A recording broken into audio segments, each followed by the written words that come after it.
नमस्कार, मैं हूं राजेश खन्ना, मैथ फैकल्टी पटना। आज हम लोग जिस पॉइंट पे, जिस तथ्य पे वीडियो बनाने जा रहा हूं, जो आपके स्क्रीन पे दिख रहा है कि कोचिंग खोलने का आदेश नहीं देकर सरकार छात्र एवं छात्राओं के भविष्य के साथ खेल खेल रही है। मेरे जितने भी कोचिंग से जुड़े हुए बंधु हैं, उन सभी को बता देना चाहता हूं कि ये सरकार चाहती है कि ना छात्र पढ़ेगा न वो बढ़ेगा, न बढ़ेगा पढ़ेगा छात्र, न बढ़ेगा छात्र। आज मैं बता दूं कि कोचिंग क्यों नहीं खोलने के लिए वो सरकार दे रही है पहले से। क्योंकि जितनी भी पढ़ाई होती है, पढ़ाई जो होती है, कॉलेज का पढ़ाई चाहे स्कूल की पढ़ाई, सक्सेस तभी होती है जब कोचिंग पूर्ण रूप से अपना 100% सेवा देती है। यदि कोचिंग 100% सेवा ना दे तो कोई भी स्कूल से अच्छा टॉपर नहीं निकलेगा, कोई भी कॉलेज से अच्छा टॉपर नहीं निकलेगा। वहां तभी निकलता है जब कोचिंग वाले अपना 100% इफोर्ट लगाते हैं। इसलिए सरकार चाहती है बच्चा पढ़े ही नहीं, वो बढ़े ही नहीं। इसीलिए कोचिंग को पूर्ण रूप से बंद करके रखा है, कोचिंग के बारे में कुछ बोल ही नहीं रहा। आप सोच के आप ही बताइए कि सबसे ज्यादा अगर डिस्टेंस का नियम का पालन हो, कोरोना गाइडलाइन का पालन हो, तो वो सबसे पहले कहाँ पालन होगी? वो सबसे पहले जहाँ पे शिक्षा है वहीं पालन होगी। क्योंकि कोचिंग जहाँ पे चलती है वहाँ कोई अनपढ़ तो पढ़ाते नहीं है, तो पालन कहाँ होगी? कोचिंग में ही होगी, स्कूल में ही होगी, कॉलेज में ही होगी। तो उन्होंने कॉलेज को क्या किया है, यानी यूनिवर्सिटी लेवल तक की बात की है कि कॉलेज जो है कॉलेज लेवल या 11th-12th की बात की है, तो वहां पे क्या क्या 50% बच्चे आ सकते हैं। क्या 50% बच्चे कोचिंग में नहीं दे सकता था क्या? क्या कोचिंग वाले को कहता कि आप 58% बच्चे को हर क्लास में रखिए और पढ़ाइए, जितनी है उसकी 50%, तो कोचिंग कम से कम तो चलती। कम से कम बच्चे का जो कवर कोचिंग से पढ़ाई होती है वो तो नहीं छूटता। ये सरकार चाहती ही है कि कोचिंग पूर्ण रूप से बंद हो। इसलिए मैं चाहता हूं कि जहां भी हो, देश के किसी भी कोने में कोचिंग चला रहे हो, मैं तो आपसे सभी लोगों से प्रार्थना करता हूं कि इस वीडियो को इतना शेयर कीजिए, इतना शेयर कीजिए कि सरकार जो है वो खलबला उठे, मजबूर हो जाए कोचिंग खोलने के लिए और आदेश देने के लिए। इसलिए एकदम इस वीडियो को शेयर करना ना भूलिएगा, एकदम रुकना नहीं चाहिए। एकदम लाखों की संख्या में बढ़ाइए, मिलियनों की संख्या में इसको बढ़ाइए।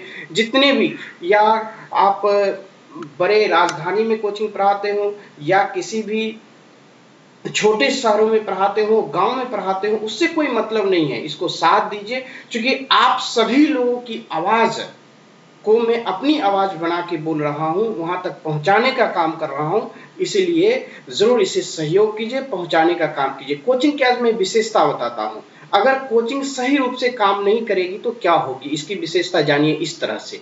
देखिए, रेलवे में पास करना हो, क्योंकि रेलवे में सबसे ज्यादा बच्चे कौन पास करते हैं? किसी पैसे वाले के बच्चे जो है रेलवे नहीं पास करते हैं। देखिएगा, बहुत ही निम्न मध्यम वर्ग के जो बच्चे होते हैं वो रेलवे में नौकरी करते हैं। फिर उसमें आ जाइए एसएससी में, फिर आ जाइए बैंक में, फिर आ जाइए बिहार एसएससी में, फिर आ जाइए सीटेट में, फिर एस्टेट में, ना अदर्स एग्जाम में, चाहे वो मैट्रिक का एग्जाम हो, चाहे वो इंटर या +2 का एग्जाम हो, ये जेई मेंस एडवांस जो भी पास करना हो, चाहे पॉलिटेक्निक की एग्जाम हो, हर जगह जो एग्जाम होती है उसमें सब कोचिंग का सबसे बड़ा योगदान होता है। ऐसा नहीं है कि हमारे देश के मुख्यमंत्री पढ़े नहीं है, हमारे देश के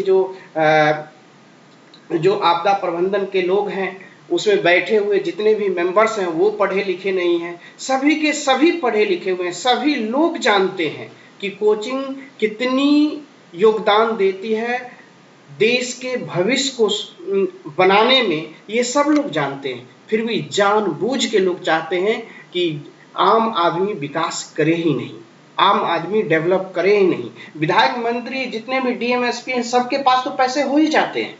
जब पैसे हो जाते हैं तो उनके बच्चों को पढ़ाई थोड़ी रुक रहा है, वो अपने बच्चे को 10,000 5,000 रुपए में ट्यूशन लगा करके बच्चे को पढ़वा रहे हैं। लेकिन जो आम जनता है सिर्फ कमा करके बच्चे को पढ़ाते हैं, जो निर्भर रहते हैं स्कूल कॉलेज पे जाके कम पैसों में।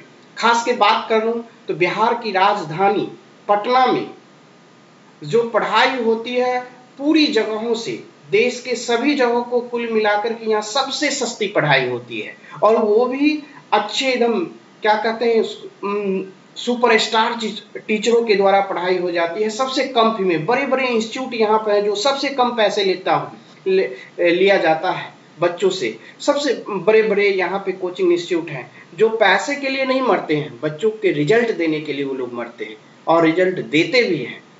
इसलिए मैं आग्रह करता हूं, जितने भी कोचिंग इंस्टीट्यूट चलाने वाले हैं, छोटे से लेकर बड़े इंस्टीट्यूट चलाने वाले हैं, सभी लोग आप सहयोग करें, इस वीडियो को जितना से हो सके शेयर कीजिए। चाहे वो मैट्रिक की तैयारी करवाते हो, चाहे +2 की तैयारी करवाते हो, चाहे वो जेई मेंस एडवांस की तैयारी करवाते हो, चाहे पॉलिटेक्निक की तैयारी करवाते हो, चाहे आप रेलवे की तैयारी करवाते हो, चाहे एसएससी की तैयारी करवाते हो, चाहे बैंक की तैयारी करवाते हो, चाहे बिहार एसएससी की तैयारी करवाते हो, चाहे सीटेट की, एसटेट की, चाहे अदर कोई भी एग्जाम की तैयारी कराते हो, सभी के लिए और सभी का आवाज बनकर मैं अपनी आवाज में सरकार से ये कहना चाहता हूं कि अब अपनी मनमौजी जो आप कर रहे हैं ये छोड़ दें और कोचिंग को आदेश दें, क्योंकि कोचिंग से ही बच्चे का भविष्य बनता है। अधिकांश बच्चे जो है अपना भविष्य जो है कोचिंग इंस्टीट्यूट पढ़ के ही बनाते हैं, चाहे वो रेलवे हो, एसएससी, चाहे कोई भी एग्जाम में पास करके। क्योंकि आप लोगों की तरह नहीं है पैसे वाले जो अपने बच्चों को 5,000, 10,000, 1 लाख में होम ट्यूशन लगवा के पढ़वा लेते हैं और कहते हैं कि हमने कोरोना गाइडलाइन की पालन किया, और बच्चे को तो होम ट्यूशन पढ़वा ही रहे हैं। अगर वो अपने बच्चे को नहीं पढ़वा के देखे, तब ट्यूशन कोचिंग नहीं लगवा के देखे, तब तो मैं कहूंगा कि उनके बच्चे में दम है और वो टॉप कर गया। नहीं, ऐसा नहीं होता। कहीं ना कहीं गुरुजी से आशीर्वाद लेना ही पड़ता है, और उन्होंने जानबूझ के, वो चाहता है, मैंने नारा ही दिया है आपको, जैसे कि आपको स्क्रीन पर ही मैंने दिखाया, यहाँ पर देखे कि मैंने दिया, लिखा है कि न पढ़ेगा छात्र और न बढ़ेगा छात्र। मैंने ऐसा आपको दिखाया है, और यही उद्देश्य वो चाहती है सरकार कि न पढ़ेगा छात्र न बढ़ेगा छात्र। मैं सभी लोगों से कहता हूं कि यहाँ जितने भी तैयारी कराने वाले हैं सभी लोग एकजुट होकर सरकार पे दबाव बनाइए। वो क्यों नहीं मानेगी? सरकार तो जनता का सेवक होता है, और सेवक एक मालिक की तरह मतलब कर रहा है। हुक्म तो हम जनते को देना चाहिए, जैसा हम लोग चाहे वैसा होना चाहिए, लेकिन ये तो एक नौकर होकर के एकदम ऐसे तानाशाह काम कर रहा है। मुझे तो लगता है कि हम लोग जो है स्वतंत्र भारत में रह ही नहीं रहे हैं। हम लोग को लगता है कि ये तो मतलब क्या है, ये ब्रिटिश शासन लागू जैसे एकदम वही उस तरह का बदबू आ रही है, उस तरह से शासन हो रहा है, हुक्म दिया जा रहा है, ऐसे करो, यहाँ करो, वहां करो। ये एकदम आम जनता को एकदम क्या होता है, हाथ पैर जो फैलाने का सभी को कतर करके रख दिया है। इसलिए सभी लोग आवाज बनिए और सभी लोग एकजुट होइए, क्योंकि एकता में ही बल होता है। जिस समय देश आजाद हुआ था उस समय सभी लोग, चाहे वो हिंदू हो, मुस्लिम हो, सिख हो, ईसाई हो, सभी लोगों ने मिलकर देश आजाद कराया था। ठीक उसी तरह आज समय आ गया है सभी लोग मिलकर के आवाज उठाने का। और नहीं तो बोलिएगा कि दूर मेरी सरकार है, क्या करे, ऐसा ही होता है, छोड़िएगा तो फिर यही हाल होगा और सभी लोगों को भुगतना पड़ेगा। जिस तरह से आज भुगत रहे हैं ना, कि जैसे हम लोग पहले 300 का सिलेंडर खरीदते थे, आज 900 यानी 900 से ऊपर खरीद रहे हैं, कोई प्रभाव नहीं आ रहा है, दुख नहीं हो रहा होगा, उस समय दुख होता था।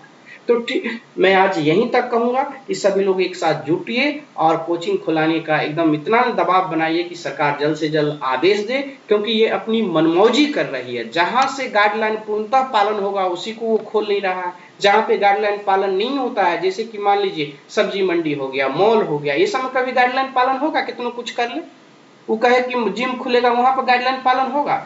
कोई कपड़ा की दुकान में जाइएगा, वहां वो दिखाएगा नहीं, अलग अलग रहिएगा, तो कैसे दिखाएगा? वहां गाइडलाइन पालन होगा? कि गाइडलाइन पालन तो जहां पे शिक्षा की मंदिर होती है वहीं पूरा होता है, तो वहीं सरकार बंद करके करा रखा है। तो ये लोग सोचिए और सोचने के लिए मजबूर होइए। ये जो आप लोग जो है एक नौकर की बात मान रहे हैं, ये सबसे बड़ा घातक सिद्ध होने वाला है।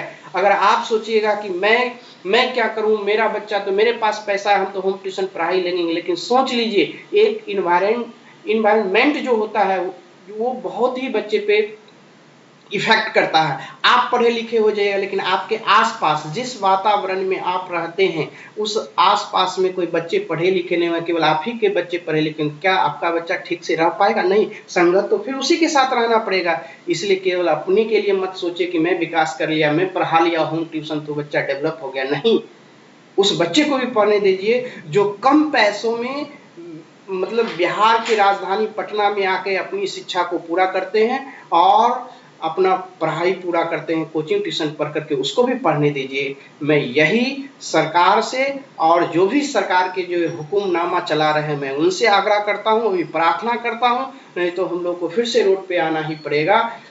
और मैं ये आवाज़ तब तक उठाते रहूँगा जब तक सरकार ये मानने को तैयार नहीं होगी। तो चलिए आज हम लोग यहीं तक। Thanks for watching. फिर आपको मिलते हैं आपकी आवाज़ बनकर। जय हिंद, जय भारत।